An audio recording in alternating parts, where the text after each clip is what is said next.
Elden Ring Nightreign costs $40, and I have well over 400 hours in this game.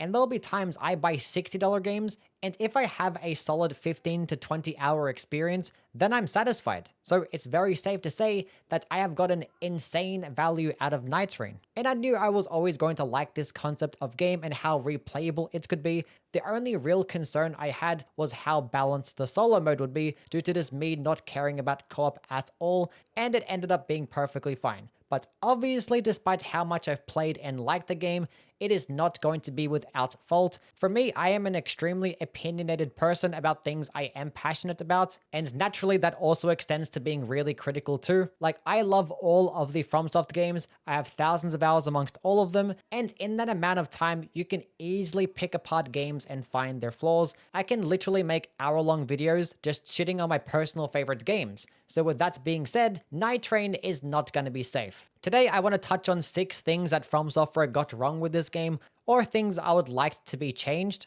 Now, this list isn't going to include small changes like balancing stuff. It's going to be more fundamental problems that I want to talk about, and I am going to split up these issues into 2 separate categories. 1, the problems that are likely to be fixed by From Software, and 2 would be the problems that would never get fixed. Like knowing From Software, they would never make certain changes, especially for free. But to start off with the changes that do have a chance of happening, the number 1 thing would be just adding more game modes. Like any cool concept of a game mode that you can think of, just throw it into the game. The most obvious and important one being actually having a randomized mode to where the game is actually very randomized and you don't have a small amount of set seeds. So when you load up this mode, you're not even going to know what the final boss is going to be. It could be any single day 1 or day 2 boss. The merchant sells a plethora of different stuff. Like, this would probably end up being the preferred game mode for a lot of people that just have a lot of hours in the game. Now, a game mode that I would love to see, and it would be like my biggest wish for me personally, I know some other people wouldn't really care for this, but having an additional like hard mode, or what I would like to describe a chaotic mode, and not just having a hard mode where like the enemies have more health and like they give you less runes. Like, I mean some actual meaningful changes. Like, instead of having these areas where a bunch of trash mobs tend to spawn in, just throw like a really challenging field boss there. Also, all these like randomized events that can occur,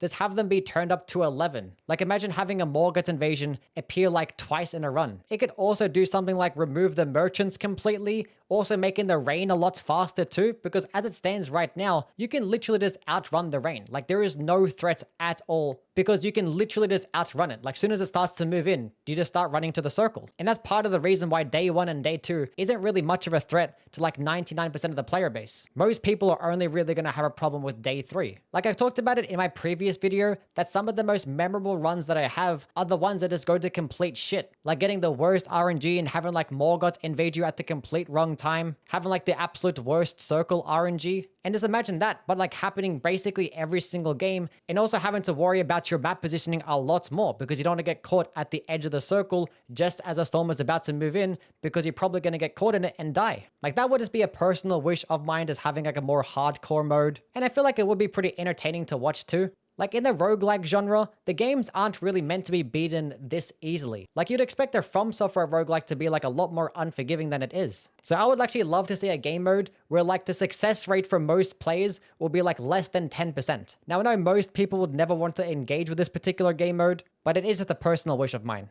But kind of staying along the same lines of having like more chaos in the game, I do feel like that the raids or like the in-game events should just spawn in a lot more than they normally do. Like, in my 400 hours playing the game, I've only had the meteor events spawn in like 2 or 3 times. Or I've only ever seen like the mausoleum happen like 2 or 3 times. Like, more of these unique in-game events just need to happen more often. And it would be nice if they just added more of these to the game as well, which this one could go in the category of things that are never going to happen. But there 100% should have been like an invader for every single game. Like, just have it be the exact same concept as like Morgott invasion, where he can like teleport around everywhere and hit you with a slamming attack every single time he teleports, but have it for a boss for every single game. Like, yeah, none of the bosses from Dark Souls 1, 2, or 3 are going to end up being harder or more challenging than Morgott, but you can have the rewards match the difficulty too. Another change that I do want to see would be to the skins, because I don't know why a $40 game with 8 characters only has like 5 skins per character. Like you could literally just extend the life of this game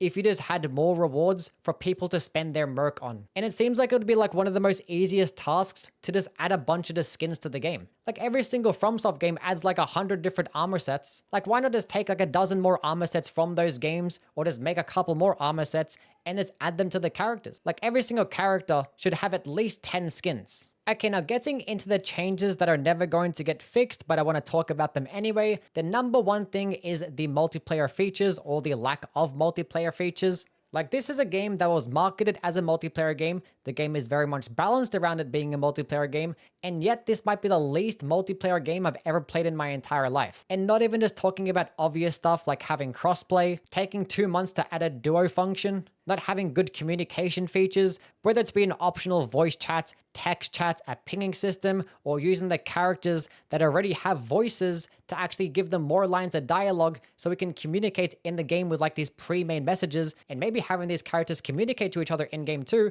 That could be pretty cool. But even all those things aside, you had such a big opportunity to do something way more innovative, and then they didn't. There's like no community functions, like nothing really like a covenant. There's not even like in-game stats to where you can see which character has played the most or which character had the most amount of wins. When you're teaming up with a pre-made group, you can't even all join together in the round table hold and like run around. Like there is no leaderboard system tracking who has the best stats or the best win streak. And there's also like no unique or cool online interactions either. Like imagine there being something like a versus game mode to where you can go ahead and take your team and go up against another team that's playing the exact same seed as you. And like whoever ends up beating the run first, or whoever ends up getting the most amount of kills ends up winning. And maybe having some like cool in-game interactions where like one person can go ahead and like invade the other team. Kind of like when you have the tornado event and an NPC spawns in. Now I'm not saying to add that specifically, but like these are the type of things that has popped to the top of my head, and yet they didn't really care to innovate at all. Like how many other multiplayer roguelike games are actually out there? Let alone a multiplayer roguelike that is made by a AAA studio that's making this multiplayer roguelike be a spin-off from one of the largest franchises in the last decade. And they went ahead and decided to add nothing creative or nothing innovative to this genre whatsoever. Now if it seems like I had ridiculously high expectations for this game, it's because I did. Like this is From Software we're talking about, one of the most innovative game developers in the modern gaming era. So I'm finding it kind of hard to come to terms with the fact that they went ahead and just gave us the bare minimum when it comes to a multiplayer game. Okay, the next thing I want to talk about is the relic system. Now this one could just very well be a whole dedicated video because the relic system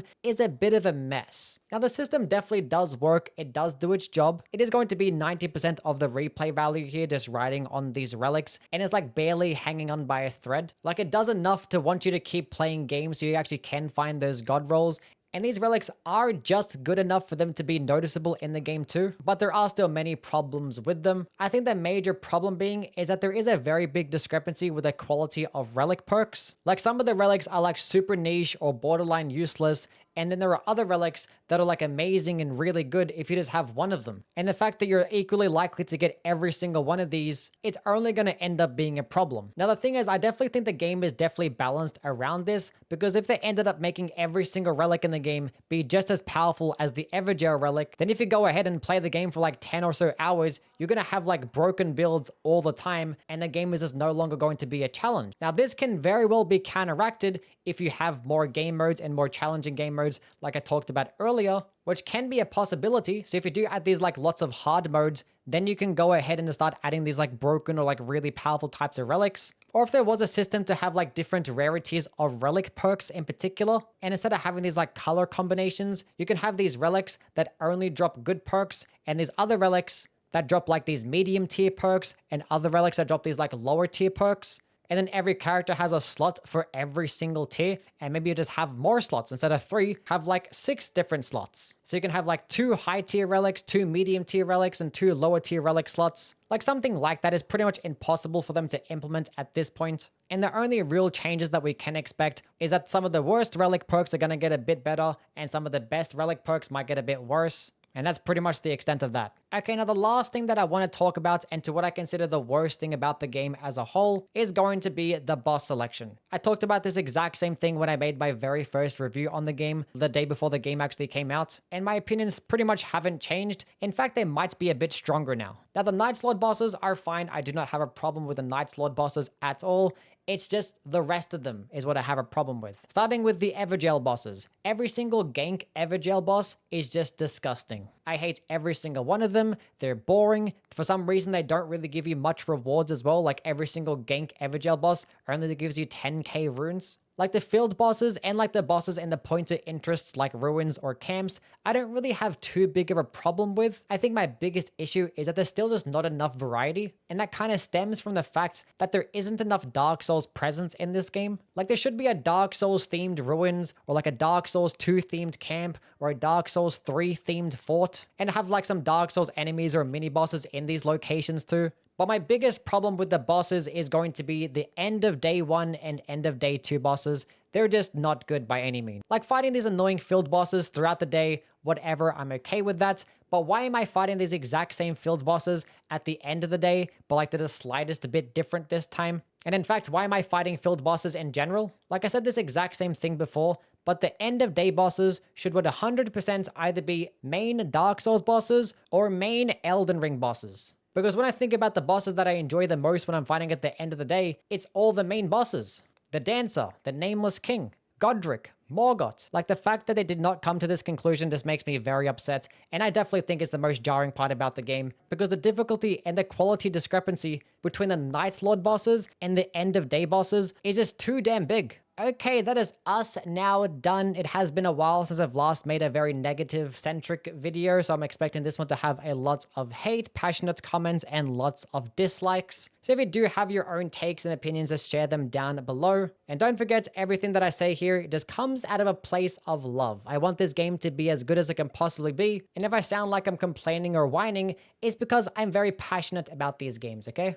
Anyway, catch you guys around. See yous.